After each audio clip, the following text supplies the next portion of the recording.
issues, they can go for that and we can fund it. So I'm excited at the potential. That being said, we're just starting out, so we'll see how what comes of it. Yeah. And all of this stuff, you mentioned is like the people's budget.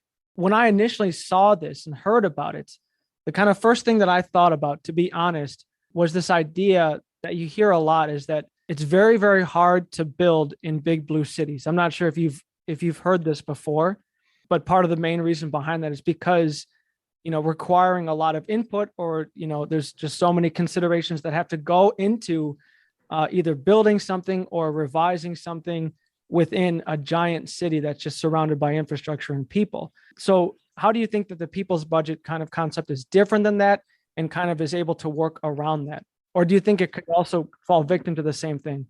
Well, I think it's how you structure it, right? Mm-hmm. So if you start with a premise that it's challenging to include people into a process, you're going to see a self-fulfilling prophecy occur. And for me, I've always had faith in people that if you give them the information, you walk them through your logic, right? They're willing to hear it out. So for us, what we've seen is that engagement makes people really have more buy-in and really have more openness and trust in the people they elect to help guide that process. And for us, it's been successful. It's the way we brought democratic socialism to the 40th ward. And I don't think we don't necessarily label it that way, but I think by doing it in practice, people see the value in it. Yeah, just a question going off of the people's budget. Have you seen other wards kind of adopt that type of policy or like adopt, some things that are coming out of your ward and they're like, oh, we should try that out in our wards too? So, we weren't the first to do the people's budget. I think that was in Chicago was Joe Moore in the 49th ward. So there's Maria Hatton in 49 does it. I think Matt in 47 does it. 33rd ward does it. So you're seeing it grow. It's not the majority of the council, but people are doing it. Now, when it comes to the infrastructure grants, we're the first in the city to actually get that going.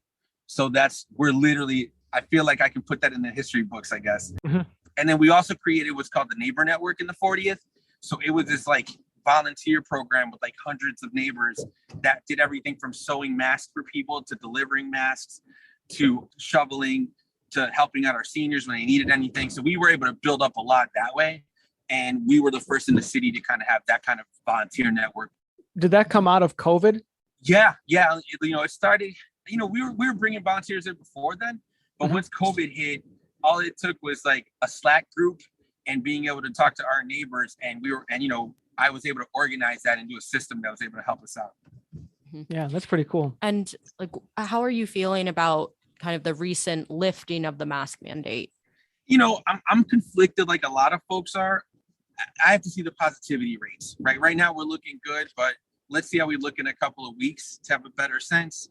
That being said, there's also this feeling I think we all get, like seeing people without the masks now, where it's like, oh, maybe it feels like we're turning the corner, right? So, I'm just being carefully optimistic that we have turned the corner and can move forward. Yeah. And so something we wanted to touch on, and this kind of intersects with COVID just in terms of CPS and Chicago Teachers Union. So back in 2019, when you were running, you spoke a lot about the need to have public schools act as community schools, as opposed to maybe kind of our stereotypical version of a school. Mm-hmm. We'd love to hear kind of about what you envision a community school to look like. And has that been implemented at all in your ward? Yeah, totally. I think I had a weird smile when you went through that, because now having a better understanding of CPS, it's a challenge. So what I envision is when you've got those kind of, distribution sites, for lack of a better term, all across the city, you can do things like right now we could do vaccinations at schools and use them as centers to do that, or to teach people how to better handle financing, right? There's so many other skill sets that you could teach. You could bring people in and have like reading groups outside of school time. So I think the fact that there are facilities there's the possibility to do that. Now, looking at what can be implemented, it's incredibly difficult when you start realizing that the schools are a separate agency from government, that there's such a distance there that where we would want to affect change, we haven't been able to. But thankfully at the state level, they passed the elected school board. So I think that has potential to change. Mm-hmm. There's been a lot of CTU and CPS disputes in the past, the recent past, especially regarding COVID. So how have these disputes affected students and parents in your ward? So it's interesting, right? Like we get parents who, since the beginning, were very concerned about their kids going into schools and what the safety precautions were. That being said, there was also a large contingent of folks who were, let's just be real, a little more affluent, a little more privileged, weren't from communities that were getting plagued by COVID as much as others, that wanted their kids back. And having to be in the middle of that and navigate through that became challenging because people look at the CPS and CTU fights and go, look, they're both extremists or what's going on, and they get more frustrated with the fight.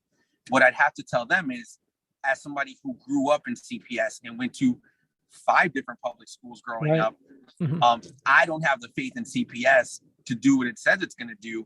And we've got plenty of lawsuits to that point throughout the history of Chicago. So it was tough, but I think we've been able to navigate in a way that people, whether they agree with me or not, know that I've been responsible and open about, how I feel about it, how we move forward. To clarify, you mean that you don't trust CPS to keep kids safe? Yeah, it's different. I'd say it's a little different now being in my role because I can inspect better and try to hold more accountable. But growing up in the schools that I've grown up in, I've seen the difference of like the lack of care in the buildings themselves. So to think that this institution, just because they're saying, hey, your kids are going to be safe during a global pandemic, that we should have that level of just like trust, I don't think it's responsible as a parent. Right. What just came out, if it was today or it may have been Friday, but I think CPS said that they're going to go mask optional starting on the 14th of this month. What do you anticipate from parents and what would you say to them? Yeah, I think what I anticipate is another fight. That's kind of how it plays out in Chicago. And let's be fair, CPS is in a tough spot being in the middle of different parents and their opinions on this. So I would say if CPS goes forward with optional, I would still highly recommend that parents make sure their kids bring their masks and wear them. Like, let's just be safe and make sure people aren't getting sick, because just because we have a variant right now that hasn't hit us as hard doesn't mean we won't get a mutation later that does. Yeah. Now, if we could change topics to something that we haven't talked about on any interview with any other alderman, and that's scooters. We can totally talk scooters. Okay. Yeah. So, go ahead and fill me in. I know for the listeners, Alderman Vasquez, you actually wrote an op-ed all about this on the Chicago Sun-Times, so people go check it out. But yeah, give us the laydown on scooters. Yeah. So I think for me, it's real interesting because I didn't learn to ride a bike until I was 42. So that was last year. And I think that that's actually what caused me to have such a perspective on it, because I got that feeling that most people get at like age 5 or 6. I got it at 42, like this freedom of like, I did the thing. Now I've got a passion for really making sure we have more multimodal transportation, that we build the infrastructure to do so. And I think it helps in making there be less transportation deserts by being able to do that. That being said, there were concerns about how you're tracking the vehicles, that they're not blocking sidewalks, that they're not just being thrown around everywhere. So a lot of the changes that we've seen in legislation have led to like more electronic monitoring for that, making sure that it leaves the sidewalks clean. But we also want to make sure that the businesses that come and get these agreements with Chicago are ones that have, people of color, people that are reflective of the population, that are not just workers, but are also in leadership, so that we can continue to move our city forward and not be as segregated as we once have been. Yeah. Do you see the scooter thing as kind of fixing the transportation desert problem, or do you see an environmental component to it as well? I think it's both. Fixing is strong. I think it gets us in a direction, right?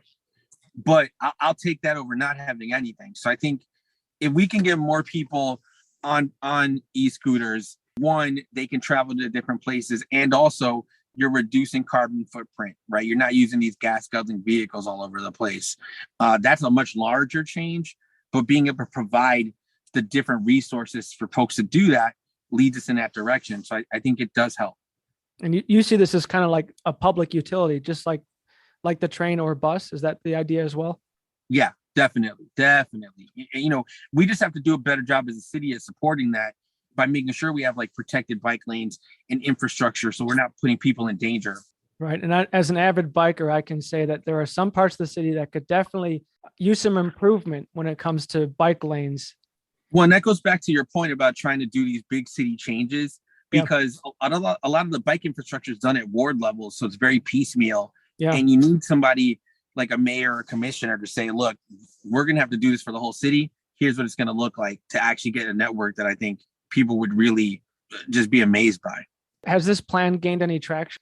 E-scooters are moving forward. I think I've been able to do more bike infrastructure in the 40th. So like Clark, there's a bikes lane that we're starting to get implemented.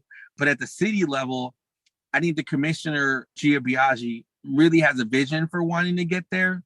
But you need like a mayor fully behind it and pushing it and taking some of the flack, because it is going to be, disruptive to what the status quo is. How has Mayor Lightfoot been taking it? Have you had a chance to speak to her about it? I'd say there's so many things that have been challenging in working with Mayor Lightfoot, to be honest, that a lot of times some of us focus on what we can get done independent of that relationship. And to be fair, going through a global pandemic, economic crisis, civil unrest, it would be challenging for anyone. But I think what we need in Chicago is more relationship building, more coalition building, and more moving forward in community. That'll get us to the solutions we need. Yeah. And, we have something on the 311. Quick note for listeners who aren't familiar with 311. This is the hotline and website that Chicago residents can use to get help with non-emergency city services. Examples include assistance with tree trimming and tree removal, potholes, pest control, and transportation assistance. Alderman Vasquez has worked to make 311 more efficient on the back end so that constituents can get realistic updates on the status of their requests. And, this is something 311 is kind of nitty gritty, right? Like it's kind of in the weeds, and that's entirely the role of an alderman. Do you have any problems kind of getting constituents motivated on why these are actually like really important issues? Or is it kind of the other way where people are just like, why does 311 suck so much? Yeah, it's a little bit of both, right? Like when they see us, we're the walking complaint department. So we get all of that. But the thing that, and again, this is me, I'm a democratic socialist who also worked in a corporate environment. So I'm able to speak capitalist, I guess is kind of a way to frame it. I'll tell neighbors, I go, look, this government is yours. You pay for it with your tax dollars.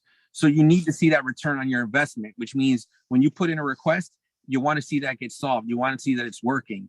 And when we in city council in these particular roles work best, we're creating better return. We're making sure the experience of a constituent is better so that they're getting every dollar they put in back. And I think by being able to talk to them through that lens, they go, yeah, I do pay these taxes.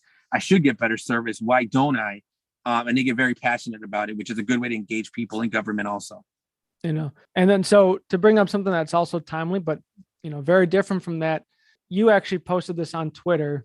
There was a little bit of a, I don't know, debacle you would call it between you and the other alder people, but it was the issue about the sister city relationship with the city of Chicago. Oh, yeah. So I know that because of the issues that what's going on in Ukraine, I think the city did decide to cut ties with Moscow. You and Alderwoman Haddon, though, had expressed kind of misgivings about that. Did you ultimately end up voting to sever the ties or not? What was interesting is our colleague Raymond Lopez had put forth a resolution calling for, the separation of I think it was Moscow as a sister city. Mm-hmm. And what he said also was we should also not allow them to come back in for 5 years until after, things have been resolved. I think Alderwoman Haddon, her big concern was, look, if we have a sister city relationship, I don't know how I feel about us breaking that when there's potential to use that to bring people together and maybe move us forward. And what I raised up was, I didn't think it made sense to then penalize somebody for 5 years after, right? Like if anything, if you resolve the issue, you bring people back in. I think the worst thing you want to do is separate them from community. Maria and myself, after we had those conversations and saw edits made, were then supportive of what Alderman Lopez had written. So what were some of those edits? He removed the five-year thing that I brought up. And I think that was the big change. That when Maria saw that, she was like, okay, if we're able to bring people right back, I think there's utility. And so she jumped on as well. Yeah. And I think what she was highlighting, and then what you were also highlighting as well, And this is just a big problem, I think, even at the national level, or especially at the national level. It's the idea of separating, leadership in Russia with just like the people of Russia. Right. And it, that's really tricky. That's difficult to kind of